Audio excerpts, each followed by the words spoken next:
सबको नमस्कार। आज इतवार है। हर हफ्ते हम लोग इतवार के दिन सब लोग, दिल्ली के लोग बैठ के तय करते हैं कि लॉकडाउन को आगे बढ़ाना है कि नहीं बढ़ाना है तो कितना बढ़ाना है। अभी जो मौजूदा लॉकडाउन है वो कल सुबह 5 बजे ख़त्म हो रहा है। आज फिर से हम सब दिल्ली के लोगों को तय करना है कि लॉकडाउन बढ़ना चाहिए या नहीं बढ़ना चाहिए, अनलॉक होना चाहिए नहीं होना चाहिए। हम सब लोगों को मिलकर ये तय करना है। अप्रैल के महीने में जब ये सेकंड वेव पूरे देश के अंदर आई थी, इतनी खतरनाक वेव थी। दिल्ली सबसे पहला राज्य था जिसने, हम सब लोगों ने ये देखा कि ये वेव बहुत खतरनाक है और सबसे पहले लॉकडाउन देश के अंदर दिल्ली में लगाया गया। उस वक्त ऐसा लग रहा था जब ये वेव आई थी और इतनी तेजी से केसेस बढ़ रहे थे कि पता नहीं ये वेव कितने दिन चलेगी, इस वेव से जीत पाएंगे नहीं जीत पाएंगे, कैसे होगा, क्या क्या होगा। लेकिन एक महीने के अंदर 20 अप्रैल को हम लोगों ने लॉकडाउन लगाया था। लगभग एक महीने के अंदर आप सब लोगों के, दिल्ली के लोगों के अनुशासन और दिल्ली के लोगों की मेहनत और संघर्ष की वजह से आज कोरोना की ये वेव, जो कि सबसे खतरनाक थी अभी तक, ये कमज़ोर होती नज़र आ रही है। मैं ये नहीं कहूँगा कि हमने युद्ध जीत लिया है, अभी काफ़ी बाकी है, लेकिन अब हम, ऐसा लग रहा है कि इसके ऊपर काबू पाते हुए नजर आ रहे हैं। अप्रैल के महीने में एक दिन ऐसा आया था जब संक्रमण दर 36% पहुंच गई थी। यानी कि 100 लोगों की हम टेस्टिंग करते थे तो 36 लोग उसमें पॉजिटिव मिलते थे। पिछले 24 घंटे का मैं आपको आंकड़ा बताऊं तो ये संक्रमण दर 2.5% के भी नीचे चली गई है। यानी कि अब 100 लोगों की हम टेस्टिंग करते हैं तो उसमें 2.5 लोग संक्रमित पाए जाते हैं और 97.5 लोग ठीक पाए जाते हैं। इसका मतलब संक्रमण काफी कम हो गया दिल्ली के अंदर। अप्रैल के महीने में एक दिन ऐसा था जब 28,000 केस एक दिन में आए थे। 28,000। पिछले 24 घंटे में 1600 केस पाए गए हैं दिल्ली के अंदर। 28,000 से 1600। तो दिल्ली के अंदर कोरोना की रफ्तार काफी कम हुई है। पिछले एक महीने में कई सारी समस्याएं आई। उन सारी समस्याओं का हम सब लोगों ने मिलकर मुकाबला किया। दिल्ली के 2 करोड़ लोगों ने एक परिवार की तरह मिलकर मुकाबला किया। खासकर ऑक्सीजन की बहुत बड़ी समस्या आई थी, लेकिन सब ने मिलके, इसमें सबका सहयोग मिला। दिल्ली के लोगों ने, केंद्र सरकार ने, सुप्रीम कोर्ट ने, दिल्ली हाई कोर्ट ने, सब ने सहयोग किया और ऑक्सीजन की समस्या का भी समाधान निकला। अब वैक्सीन की बड़ी प्रॉब्लम आ रही है, वैक्सीन की बहुत कमी महसूस हो रही है, लेकिन मुझे विश्वास है जैसे हमने बड़ी बड़ी समस्याओं का समाधान किया है, ऐसे वैक्सीन की समस्या का भी समाधान निकलेगा। हम मिलकर निकालेंगे। वैक्सीन की जो कमी हो रही है, मुझे पूरी विश्वास है इस कमी को भी हम सब लोग मिलके ठीक करेंगे। इस दौरान पिछले एक महीने हमारे डॉक्टर्स और नर्सेज कई दिनों तक नहीं सोए हैं, कई दिनों से घर नहीं गए हैं। उन्होंने जबरदस्त काम किया।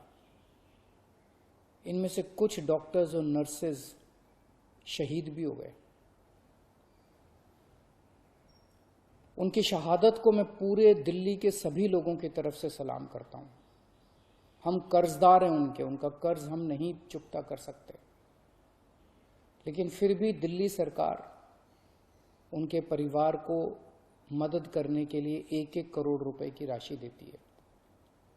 आप लोग देख रहे होंगे, मैं रोज किसी ना किसी के घर जाता हूं, ऐसे किसी व्यक्ति, ऐसे किसी डॉक्टर, नर्स या ऐसे किसी के घर जो शहीद हो गए, उनके परिवार को मैं खुद जाके मिलता हूं और उनको 1-1 करोड़ की राशि दे के आता हूं।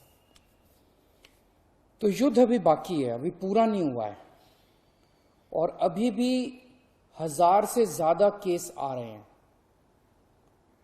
तो पिछले 24 घंटों में मैंने खूब लोगों से पूछा क्या करना चाहिए। जो भी निर्णय होगा हम मिलके लेंगे, दिल्ली के लोग मिलके निर्णय लेंगे। तो एक आम राय ये बन रही है लोगों की कि 1 हफ्ते के लिए लॉकडाउन और बढ़ा देना चाहिए, क्योंकि अभी अगर लॉकडाउन खोल दिया और जो कुछ हमने पिछले 1 महीने की इतनी कड़ी मेहनत, संघर्ष और त्याग की वजह से पाया है, कहीं वो खत्म ना हो जाए। तो सबकी आम राय ये है कि 1 हफ्ते के लिए और लॉकडाउन खोल देना चाहिए। तो दिल्ली सरकार ने ये निर्णय लिया है कि 1 हफ्ते के लिए लॉकडाउन और बढ़ाया जा रहा है। अगले सोमवार 31 तारीख की सुबह 5 बजे तक के लिए लॉकडाउन बढ़ाया जा रहा है। अगर केसेस के घटने का सिलसिला इसी तरह से जारी रहा अगले 1 हफ्ते भी, मेरा आप सब लोगों से अपील है, निवेदन है, जैसे आपने अभी तक सहयोग किया, आपने अभी तक कठोर अनुशासन का पालन किया, लॉकडाउन को फॉलो किया, इसी तरह से आप आगे भी जारी रखेंगे, कोरोना के नियमों को आगे भी फॉलो करेंगे। अगर इसी तरह से केसेस के कम होने का सिलसिला जारी रहा तो 31 तारीख से फिर हम अनलॉक की प्रक्रिया चालू करेंगे। एकदम से अनलॉक करना ठीक नहीं रहेगा, तो वो भी धीरे धीरे कुछ गतिविधियों को 31 तारीख से फिर हम खोलना चालू करेंगे। लेकिन अभी सबकी राय के मुताबिक, मैं दिल्ली के लोगों की राय के मुताबिक 1 हफ्ते के लिए हम लोग लॉकडाउन और बढ़ाने जा रहे हैं। इस वक्त हमारी सबसे टॉप प्रायोरिटी है कि किस तरह से दिल्ली के 2 करोड़ लोगों को वैक्सीन जल्द से जल्द लगाई जा सके। हमने दिल्ली में सारी व्यवस्था बना ली है कि 3 महीने के अंदर दिल्ली के सब लोगों को हम वैक्सीन लगा सकते हैं, लेकिन वैक्सीन की कमी है, पूरे देश के अंदर कमी है।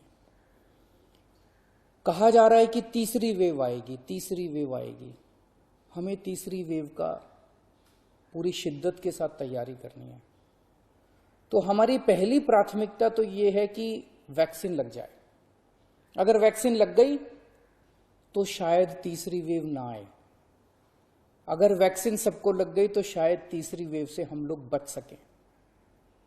तो एक तरफ तो हम सबको वैक्सीन लगाने की तैयारी कर रहे हैं, जल्द से जल्द लगाने की तैयारी कर रहे हैं, सबके सामने कोशिश कर रहे हैं कि जहां से भी हो सके, केंद्र सरकार से, दूसरी कंपनियों से भी, सबसे मैं खुद बात कर रहा हूं, जितनी विदेशी कंपनियां हों चाहे भारत की कंपनियां हों, कि कैसे हम ज्यादा से ज्यादा वैक्सीन लगा सकें। कोई चाहे कितने रुपए में वैक्सीन दे दे दिल्ली के लोगों के लिए, चाहे हमें अपना जितना भी बजट खर्च करना पड़े दिल्ली के लोगों के लिए वैक्सीन लाने के लिए, हम खर्च करने के लिए तैयार हैं। कहीं से दिल्ली के लोगों के लिए, अपने लोगों के लिए वैक्सीन मिल जाए। तो एक तरफ हमारी ये तैयारी चल रही है और दूसरी तरफ खुदा ना खास्ता तीसरी वेव आती है तो हम उसकी सारी तैयारियां कर रहे हैं। कितने बेड जरूरत पड़ेगी, कितने और आईसीयू बनाने की जरूरत है, कितनी और ऑक्सीजन की जरूरत है, ऑक्सीजन टैंकर खरीदने की जरूरत है, ऑक्सीजन के स्टोरेज टैंक बनाने की जरूरत है। ये सब तैयारियां वो भी साथ साथ चल रही है। लेकिन भगवान ना करे कोई तीसरी वेव आए, भगवान करे कि सब लोग सुख, शांति और स्वस्थ रहें। नमस्कार।